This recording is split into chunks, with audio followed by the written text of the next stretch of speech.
everyone. How's it going? That was kind of weak. Hey, how's it going? It should be going well. It's the start of the new year, right? Everyone's got their New Year's resolution goal, and everyone looks like they've been going to the gym, so keep it up. 5 days in. But I wanted to start out this morning with the welcome by hearing some good news from the last 2 weeks, from the holidays. Does anyone have good news? We haven't seen each other. Just shout it out if you have good news. I got to see Brian again! Woo! Any other good news? Lawrence comes to visit in 2 weeks, and for those of you who don't know, he's been deployed, so that's exciting. Any other good news? We have 2 weddings coming up. That's pretty good, yeah. And a baby, yeah. Anything else? School's coming back. School's going back. That's not good news. Alright. Well, it sounds like you guys had a really... Yes? Nadir's back from Africa. Yes! On a road trip. That's awesome. I have some good news for those of you who know that we have a group. We went to the Philippines. Ray, Steph, James, our other family, Artie, Mari, Keisha, a bunch of people went over, and they were hit, as you guys know, by the typhoon. So they actually had to go inland, and where they went, the roof came off. You know, and so they spent their time kind of redirected from what they were originally going to be doing serving, and they were able to help clean up and help repair the damage from the typhoon, which is super exciting. They were safe, and they actually get back. Some of them get back tomorrow. So that is good news. Well, I wanted to just share a little bit for the welcome. You know, it's, like I said, it's been a while since we've seen everyone, and I think 2019 was a great year. I really think it was. And one of the reasons why I think it was a great year is one of our goals as a church family is to always get out and serve. And grow in serving the community and to be a light in doing that. And do you guys think that in 2019 that we grew in serving the community? What do you think? Yeah, I think so, absolutely. I think we definitely grew in serving. And when I look back, one of my favorite times that I was able to help serve was actually, here's a picture, it was right after one of the Talkeetna fires that you guys have heard about. And I don't know if you guys knew, there's a lot of devastation out there, but we had a group, and actually groups went to all different types of homes and helped clean up, helped look for, through the fire damaged homes, and we got to chop down trees that were potential hazards. And it's really cool when you get out and serve because you get to meet the people you're serving. And this particular guy, he was an older gentleman, and he was out chopping the trees earlier, and he actually chopped his leg with a chainsaw, and that's why he needed help. But he was still out there. He sewed it, he sewed his jeans up. He was wearing the same ones. But it was such an incredible time, to be able to get out and serve. And what I'm reminded of is this is the start of a new year that we have, and I'm reminded when Jesus started something new in his life, when he started his mission and his ministry, one of the first things he did was serve. And in Matthew 4:23, it says, Jesus went throughout Galilee, teaching in their synagogues, proclaiming the good news of the kingdom, and healing every disease and sickness among the people. Jesus, he called his first disciples to come follow him, and then he went out and served people. And that's what he did. And so I think for us, as we look forward to 2020, let's continue to serve. And for those of you who are new here and visiting, this is what we do as a family. We believe in, to the best of our abilities, following the Bible and getting out and serving people. We're not perfect, but we're definitely a group of people with great hearts that get out and serve those in need. And so welcome to the Great Lane Christian Church. And Brian Walch is going to come up here and he's going to give a lesson today. But before that, we got a few more songs. And I'll actually pray for the service, so if you want to close your eyes with that. Father, thank you so much for this morning. Thank you that we can come together to start a new year with our family, and that we can that we can worship you, that we can learn. And I pray you can open up our minds and our hearts to you, and help us to be able to focus on you, to remove the distractions from us, and that you can, God, reveal to each and every one of us what do we need to learn, what do we need to grow in, And what do we need this morning? I pray you can speak through Brian Walsh and give him the words to say, and we can just come together this morning and worship you. And I thank you, and I pray all this in your Son's name. Amen. Amen.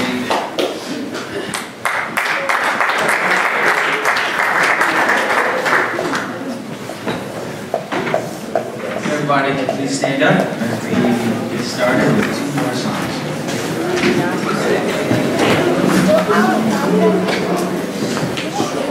First one we got is Lord God Almighty. Oh, Lord God Almighty, gonna sing, sing, sing for you.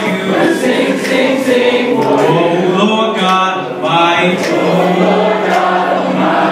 gonna sing, sing, sing for you. Gonna sing, sing, sing for you. Gotta work and pray and sing every day for you. Gotta work and pray and sing every day for you. Lord God Almighty, oh Lord God Almighty, gotta serve, serve, serve for you. Gotta serve, serve, serve for you. Oh Lord God Almighty, oh Lord God Almighty, gotta serve, serve, serve for you. Gotta serve, serve, serve for you. Gotta work and pray and serve every day for you. Gotta work and pray and serve every day for you. Lord God Almighty, oh Lord God Almighty, gotta give, give, give to you.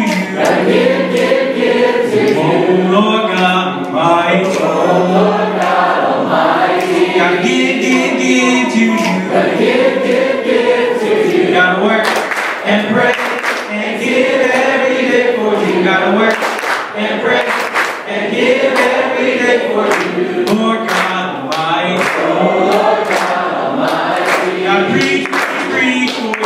Gotta preach, preach, preach for you. Oh Lord God Almighty, oh Lord God Almighty, gotta preach, preach, preach for you. Gotta preach, preach, preach for you. Gotta work and pray and preach every day for you. Gotta work and pray and preach every day for you. Lord God Almighty, oh Lord God Almighty, oh Lord God Almighty, oh Lord God Almighty, Lord God Almighty, oh Lord God Almighty.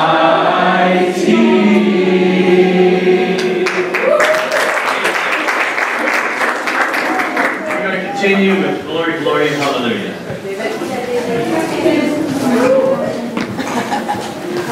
There's some of these ones that are written in the 1800s. It seems like I get a lot of those.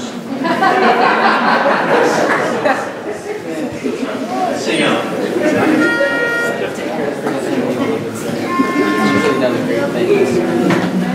My eyes have seen the glory of the coming of the Lord. He is trampling out the benches where the grapes of wrath are stored. He has loosed the faithful lightning of his terrible sword. His truth is marching on. Glory, glory, hallelujah. Glory, glory, hallelujah. Glory, glory, hallelujah. His truth is marching on. He has sounded forth the trumpet that shall never sound retreat. He is sifting out the hearts of men before his judgment seat. Hold me swift, my soul, to answer him. Be jubilant, my feet. Our God is marching on. Glory, glory, hallelujah. Glory, glory, hallelujah. Glory, glory, hallelujah. Our God is marching on. In the beauty of the lilies Christ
hopefully it started out good so far. I think if you got the Brian and Brian show for your first service of the new decade, you're starting out pretty good.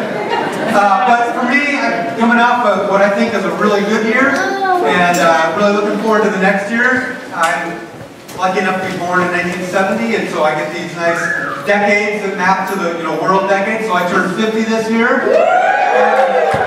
I got a few other milestones kind of in works, and I really feel like this is going to be my best year ever, which I know as we as a church, that was like our theme a couple of years ago or last year, something like that. Maybe that was my best year, but this really is going to be my best year ever. And I hope that maybe you kind of feel the same way, that you're starting off thinking about things in a positive way. As you think about what you want to accomplish or what you want to do or what's in store for you this year, that you're thinking about things in a positive way. Because we're going to have stuff come at us throughout the year. It's not going to turn out the way we envisioned. And I know that. Even, I'm one that likes kind of the start of the year process and thinking about all these great things I'm going to do. And I know I'm not going to accomplish all of them. Like, my life would be amazing if I did everything that I have in store right now. But I'd rather start off here, because I know there's going to be trials and troubles and things, and I know I'm going to fall short in a bunch of areas, but I'd rather start out here than kind of start out thinking, oh, I'm not going to be able to do this, or I'm not going to be able to accomplish that. So I'm hopeful you are thinking about things positive. If you're not, maybe today will help you kind of refresh your mind and your mindset to think more positively about this upcoming year. Come on, bro. Our theme for the church is treasure, which I think will be an interesting theme to see where this leads us as we go through different Bible studies and different books of the Bible. For right now, we're starting in the book of Matthew. So, as a church, if you haven't been here before, we do this, what we call Big Church, once a month at the beginning of the month. And then the rest of the month, we meet in house churches, in smaller groups. But we still go through a similar set of Bible studies. So we're starting the book of Matthew right now, and we'll go through that both at Big Church and then as within our house churches. And we'll have discussions and kind of more in-depth Bible studies about it. And I wanted to pick a theme scripture for today from the book of Matthew, out of Matthew, but talking about treasure. And it's Matthew 6, verse 21. It says, "For where your treasure is, there your heart will be also." Because it seems like a good time for us to think about where we want our heart to be. And as we plan 2020, thinking about where do we want our heart to be at the end of 2020. And in order to do that, we got to first think, well, what is our treasure? Obviously, money is the first thing that people think of. And that, the Bible talks about that a lot. It's very easy to think about treasure and money and know that, where we put our money, we invest our emotions in our heart as well.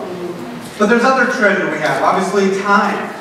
How I spend my time is part of my treasure. My emotions, where I put my love and my admiration, that's part of the treasure I have. And even in this day when we have, so many things vying for our attention is definitely part of our treasure. And so, as you think about, well, where do I want my heart to be at the end of 2020? All you have to do to get there is invest some of your treasure. And so the reverse works too. If you think about, where am I feeling committed and invested in? You might be able to kind of reverse engineer that a little bit to say, well, maybe I've got some treasure there that I didn't know that I'm investing.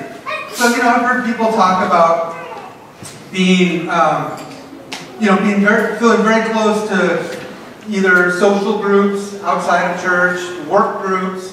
Maybe you're involved in hobbies or certain things, and you go, I'm really invested in that. I really feel connected and committed to that. And I don't feel that way about those other areas of my life. Or I don't feel that way about church or people at church or whatever aspect. Well, take a look at those things that you do feel invested in and look at what is the treasure you're investing there. It might not be as obvious sometimes as just money or time. It might be other things that you're investing there. And, for me, it's important for me, so I'll give you a practical example. It's important for me to feel wholehearted at my work. And I haven't been feeling that way lately. And that's something I want to change going into 2020. You know, I really need to be like emotionally invested in work. And not in an idolatrous way, just in a way that like what I'm doing matters and makes a difference. I want to be wholehearted at it. And as I was preparing this lesson, I thought, you know, I don't have to like figure this out really hard. I just got to take some of my treasure and invest it there. So I'm just going to take some of my personal time and invest it in work. And I know that if I do that, because I believe the Bible, that my heart will be there also. And so it's the same for us. We can think about what is our treasure and where do we want to invest it. And it's important to do this, especially at this time of year, because if we don't, we can really become non-deliberate about it and just kind of drift away. And I told Brian I was going to have this, I was going to do a walkout song. Because, you know, my kids have had walkout songs before, and I've never had a walkout song. But I thought it would just be too complex in terms of the whole AV thing. But I think it's a good, the lyrics are still very appropriate, and I want to read it. It's from Andy Grammer, the song called 85. And it says, now there is a dream that I was sold. Just get all you can before you get old. So I bought it all and took out a loan. But now that I'm here, I got nothing to show. Pray for my soul. I got a disease and it's gold. Caught it so easy, like the common cold. Tossing and turning around, trying to sweat it all out, kicking the habit that's pulling me down. I don't want to be 85, singing, oh no, I think I missed it. I was chasing money. I don't want to be 85, singing, oh no, I got a big house, but my heart is ugly. You can't take it with you, and your whip ain't gonna miss you. So wipe out that window, see the bigger picture now. I don't want to be 85, singing, whoa no, I think I missed it. I was chasing money. And money is kind of the easy one, to look around and say, we start chasing money instead of things that really are important to us and our soul. We look at the world and all they're doing and the borrowing, and we go, we got to do that. And the Bible talks about this in Matthew, verse 13. It says, once again, the kingdom of heaven is like a net that was let down into the lake and caught all kinds of fish. When it was full, the fishermen pulled it up on the shore. They sat down and collected the good fish in the baskets but threw the bad away. So we're Alaskans. We understand fishing analogies really well. You know, these fish come out of the river, they go into the ocean, they spend whatever, 4, 5, 6 years out there. You know, they school up, so they got a group of fish swimming around and they're going after the food that they need. And they're following the currents. And every once in a while they might hit, you know, a net, and some of them get pulled out. But generally they're kind of like going around and get what they need. And then at some point they go, well, it's time to head back.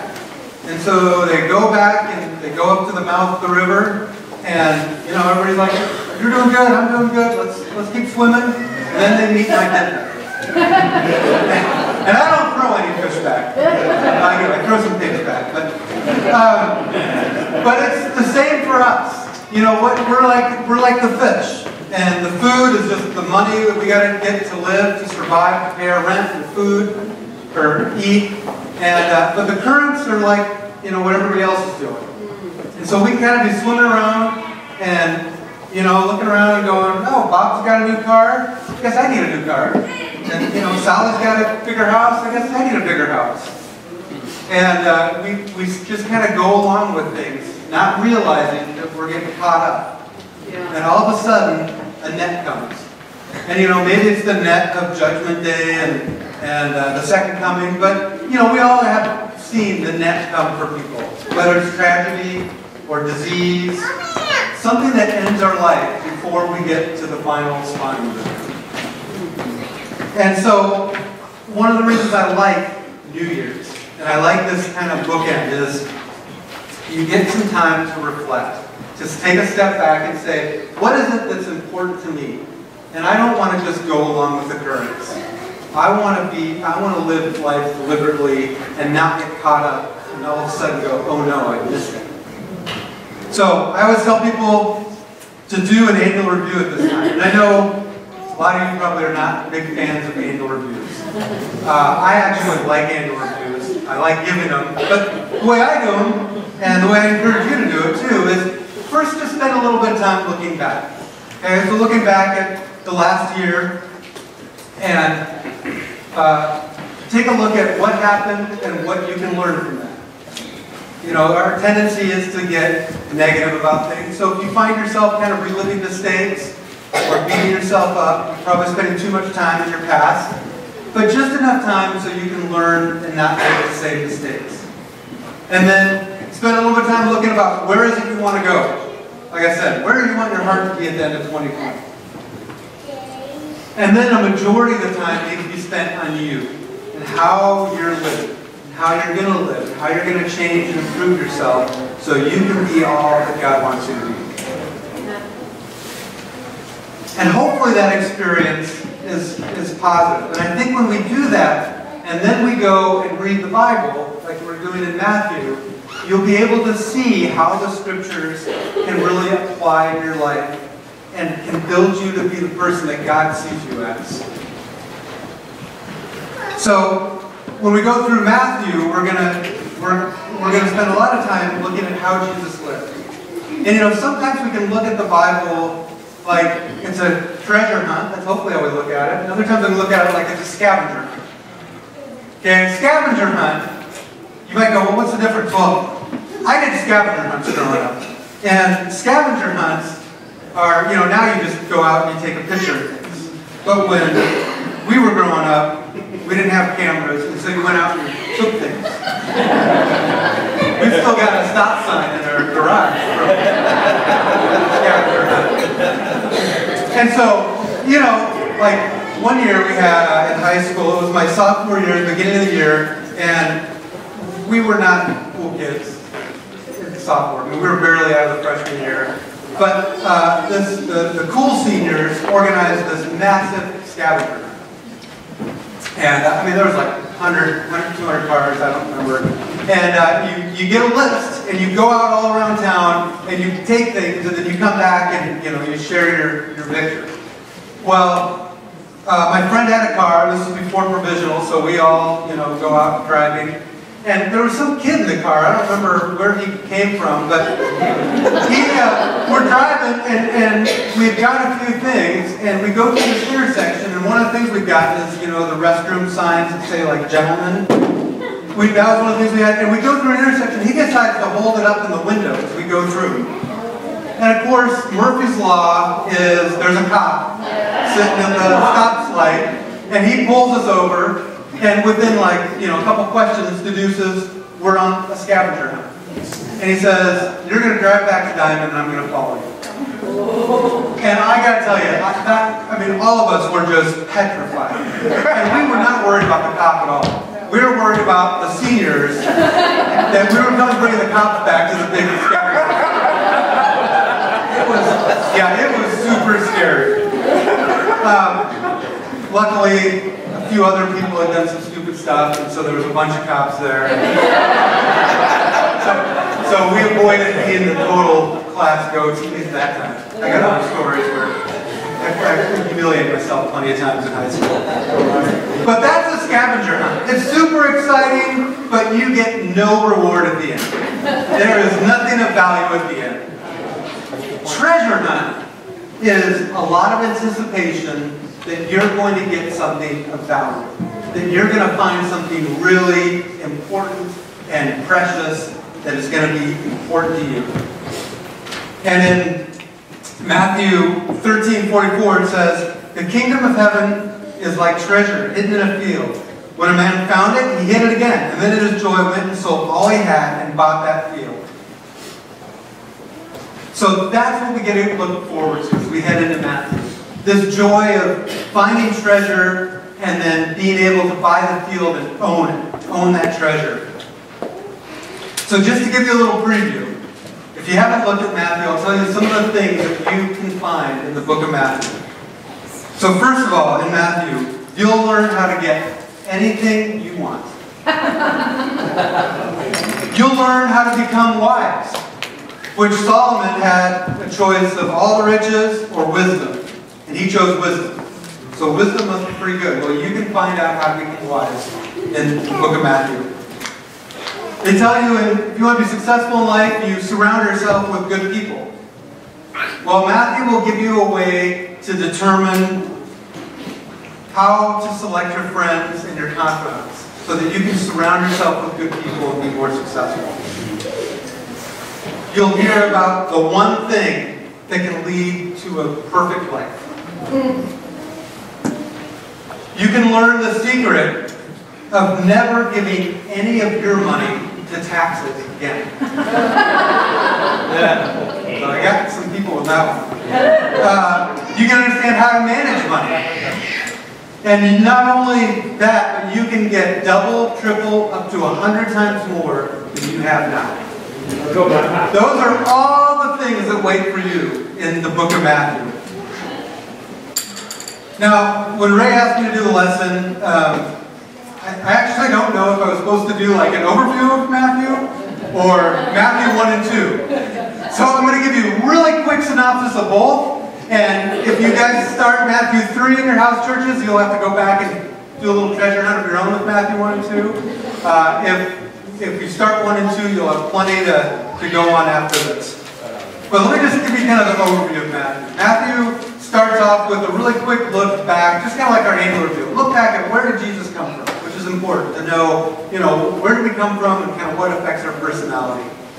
And then basically 3 through 24, 25 is all about how Jesus lived, what he did while he was here on earth. So you got things like the Sermon on the Mount, the commission of the apostles, parables of the kingdom, all the stories about the kingdom, and then how relationships in the kingdom are.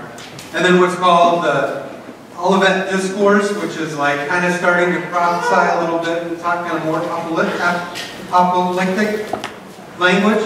And then you go into the finale, and you learn why was Jesus doing all this. In 27 and 28, the death, the burial, the resurrection, and the epilogue.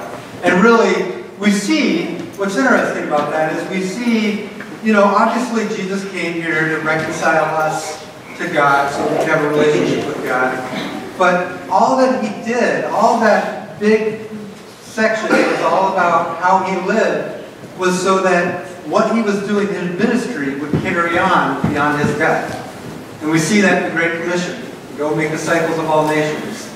And so it's important to remember that as we go into Matthew and you're reading that's where we're going. That's the big picture. Like I said, we spend a lot of time about our lives, but you want to have a focus of where you're going. And that's where Jesus is going. We know he's going to sacrifice himself and reconcile himself to us. But what he's trying to do is make sure that this continues on to this day and even beyond.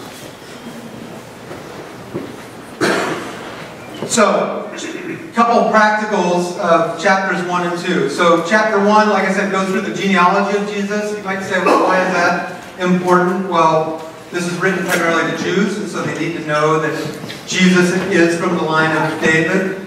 And then it explains Mary getting pregnant with the Holy Spirit. Talks about Joseph and some of his trials with that. And then we go through the Christmas story, which we're well familiar of this time of year. And then how they leave and go, an angel tells them to go escape to Egypt so they don't get killed. And then when Herod dies, they come back. And two practicals to think about as you go into this planning.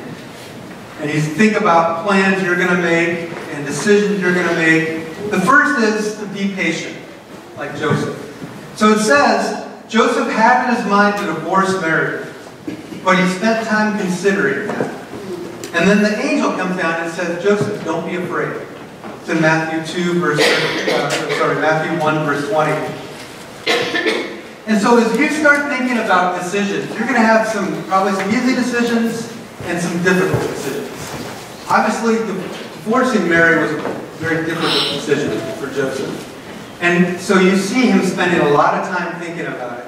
Enough time that an angel or the Holy Spirit was able to give him some direction. And when the Holy Spirit came down, the angel came down and said, Joseph, don't be afraid. So obviously Joseph was contemplating not just the decision, but his emotions and motivations behind it.